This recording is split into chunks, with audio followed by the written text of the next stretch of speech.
এটা ছিল ইনসাফ।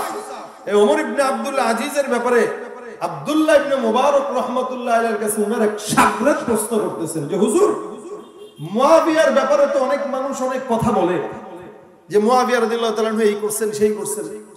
খলিফা ওমর ইবনে আব্দুল আজিজ সে তো অনেক বড় শাসক ছিলেন, তো খলিফা ওমর ইবনে আব্দুল আজিজের সম্মান বেশি না হযরত মুয়াবিয়ার সম্মান বেশি? এটা একজন কি করছে বলেন, প্রশ্ন করছে আব্দুল্লাহ ইবনে মুবারক রাহমাতুল্লাহ। আব্দুল্লাহ ইবনে মুবারক রাহমাতুল্লাহ আলাইহি বলেন, এ বেটা কার ব্যাপারে প্রশ্ন করো জানো? তুমি মুয়াবিয়ার ব্যাপারে প্রশ্ন করতেছো, মুয়াবিয়া দামি না ওমর ইবনে আব্দুল আজিজ দামি?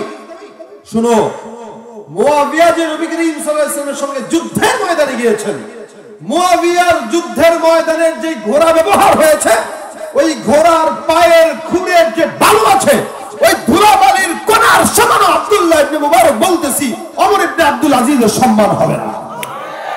কেন?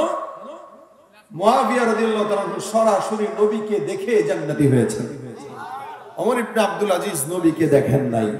শুধুমাত্র নবীর নিসবতের কারণে মুয়াবিয়ার সম্মান এত যে আল্লাহ তার ব্যাপারে বলেছেন রাদিয়াল্লাহু আনহুম ওয়া রাদওয়ান, এও আমার উপরে খুশি, আমি আল্লাহ তার উপরে খুশি। সুবহানাল্লাহ। এক একজন সাহাবী, এজন্য আল্লাহর নবী বলেন এরা জান্নাতি। এরপরে তাবেঈরা, হ্যাঁ এরাও জান্নাতি, এরাও জান্নাতি। এরপর থেকে যত মানুষ আসছে, প্রত্যেকটা মানুষ ফিতরাতি ভাবে মুসলমান হয়ে জন্মগ্রহণ করলেও এদের মা বাবা এদেরকে ইহুদি নাসারা বানায়। মুফতি আবরার সাহেব বলেছেন, কুল্লু মাউলুদিন ইউলাদু আলাল ফিতরা ফাআবাহু বিহাউদানিহি আও ইউনাসরানি আও ইউনাজ্জিসানি। প্রত্যেকটা বান্দাকে ফিতরাতি ভাবে আল্লাহ পাক মুসলমান বানায়, বাপ মা তাকে নাস্তিক বানায়। এই যে আজকে সমাজের ছেলে মেয়েরা গাঞ্জা খায়, বাপ মার কারণেই খায়। কেন? বাপ মা তাকে কন্ট্রোল করতে পারে নাই। কোনদিন লক্ষ্য করেনি যে আমার সন্তান রাত 12টা পর্যন্ত কার সঙ্গে মিশে, আমার সন্তান পড়ালেখার নামে ডেটিং এ কার সঙ্গে রেস্টুরেন্টে যায় বসে, এটা খোঁজ দেয় নাই বাবা। যার কারণে বাপ মাকে বৃদ্ধা বয়সে গাছ ধইরা বৃদ্ধাশ্রমে যায় নিয়ে বন্দি করে রাখে। এই সন্তানেরাই হুন্ডা একটা কোনো মতে পাইলে এমনি এমনি চালায়, এমনি এমনি চালায়। ওর হালত কি? আর পিছনে যদি খালি লেডিস বসে তাহলে তো কোনো কথাই নাই। এই হালত। বর্তমানে তো এখন কিশোর গ্যাং বের হয়েছে, কিশোর গ্যাং। আপনারা জানেন এটা? কিশোর গ্যাং বের হয়েছে। 14, 15, 16 বছরের ছেলেরা একসঙ্গে মিলে গ্যাং শুরু করছে। যত এলাকায় আকাম কুকাম আছে এরা করতেছে, বাপ মার কোনো খবরই নাই। এই বাপ মা কিয়ামতের ময়দানে নিচে থাকবে, সন্তান পাড়া দিয়া দিয়া জাহান্নামে যাবে। মনে রাখবেন, সন্তান জন্ম দিলেই হয় না, এটাকে লালন পালন করার যোগ্যতা থাকা লাগে। হ্যাঁ, বান্দা তো গুনাহ করবেই। আল্লাহ পাক বলেন, ইয়া আইয়ুহাল্লাযীনা আমানু, হে মুমিনেরা, তোমাদেরকে আমি আল্লাহ পাক বলতেছি তাকওয়া অর্জন করো। ইত্তাকুল্লাহ, ইত্তাকুল্লাহ, তাকওয়া অর্জন করো। গুনাহগার এদেরকে আল্লাহ বলেন তাকওয়া অর্জন করো। আমরা যদিও আমাদের বাপ দাদা 14 গোষ্ঠীদেরকে অনেক সময় গালি দেই যে ইসলাম বুঝে নাই, ওরা কোরআন বুঝে নাই, ওরা সুন্নাত বুঝে নাই। মনে রাখবেন, আমাদের বাপ দাদা, আমাদের সালফে সালেহিনরা, আমাদের ইমামেরা কোরআন হাদিস যতটুকুন বুঝছে জান্নাতের পথে চলে তারপরে কবরে গেছে। আর আমরা কোরআন হাদিস যতটুকু বুঝছি এটার মর্ম বুঝেও নাই, আমাদের জান্নাত আমরা রেডি রাখতে পারি নাই। আমরা খালি ভুল ঢুকতে পারি। কিন্তু আল্লাহ পাক কি বলে জানেন?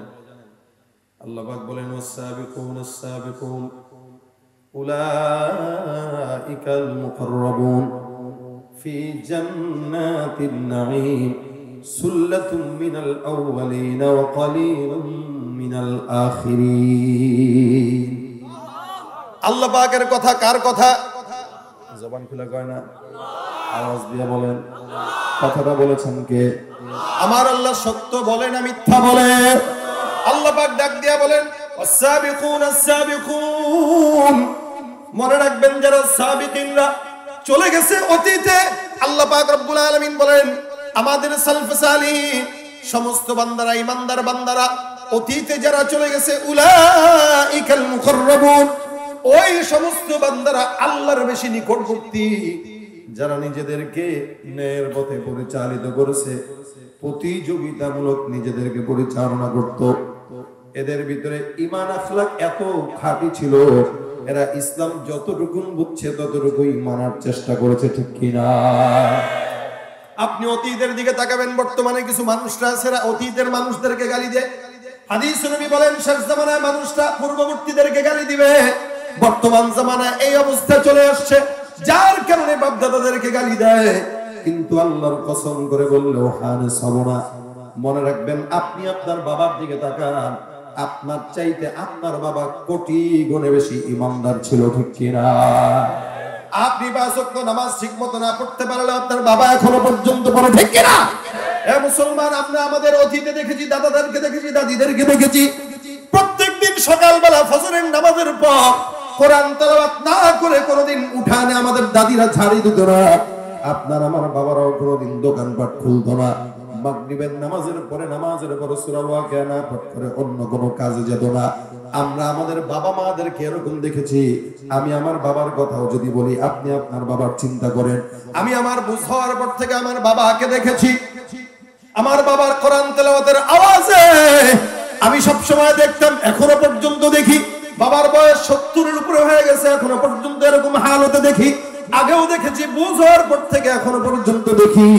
ফজরের নামাজের পর, মাগরিবের নামাজের পর 2 বেলা আমার বাবা কোরআন তেলাওয়াত করত। এমন কি প্রত্যেকদিন সকালবেলা আমার বাবার কোরআন তেলাওয়াতের আওয়াজে আমাদের ঘুম ভাঙতো। আর বর্তমান জামানার বাচ্চাদের ঘুম ভাঙে মা বাবার মোবাইলের, ইউটিউবার, ফেসবুকের আওয়াজে। এই হলো বর্তমানের হালত। এরপর আমরা কাফিরদেরকে গালি দিয়ে আল্লাহ বলেন, "আস-সাবিকুনা আস-সাবিকুনা উলাইকাল মুকাররাবুন ফি জান্নাতিন নাঈম সুল্লাতুম মিনাল আউয়ালিন ওয়া কালিলুম মিনাল আখিরিন।" যদিও আগের কাল জামানার মানুষদেরকে গালি দেন, কিন্তু আল্লাহর কসম, আল্লাহ বলেন, হে মুসলমান নবীর উম্মত, জামানা যত নবীর নিকটবর্তী, মানুষগুলো তত জান্নাতের নিকটবর্তী। আর জামানা যত নবীর থেকে দূরবর্তী, মানুষগুলো তত জান্নাত থেকে দূরবর্তী। কথাটা বুঝেন নাই মনে হয়? আল্লাহ পাক বলেন, এই মুসলমান খুব বুঝবেন, রাসূল করিম বিদায় হয়ে গেছে 1450 বছর হয়ে গেল। গত 10 বছর আগে যে সন্তান জন্মগ্রহণ করেছে, আজকে যে সন্তান জন্মগ্রহণ করলো, আজকের সন্তান থেকে 10 বছর আগের সন্তান রাসূলের 10 বছর থেকে নিকটবর্তী। রাসূলের জামানার 10 বছর আগে নিকটবর্তী, আজকের সন্তানটা আগামী কালের সন্তান থেকে একদিন হলো রাসূলের নিকটবর্তী। সুতরাং আল্লাহ বলেন, যেই বান্দার যত নবীর নিকটবর্তী, ওই বান্দা তত আল্লাহর নিকটবর্তী হয়ে যায়। সুবহানাল্লাহ। এ মুসলমান, এই কারণে আকাবিরদেরকে গালি দিয়েন না, মা বাবাকে গালি দিয়েন না, বলেন না যে এরা ইসলাম বুঝে না। ইসলাম না বুঝলেও জান্নাত বুঝা তারপরে কবরে গেছে। আর বর্তমান মানুষেরা ইসলাম বুঝে, জ্ঞান বুঝে, শিক্ষাও বুঝে, লেকিন শয়তানও যেমন শয়তান, এই বান্দাটাও ঠিক তেমনই মানুষ, শয়তান, ঠিক কিনা?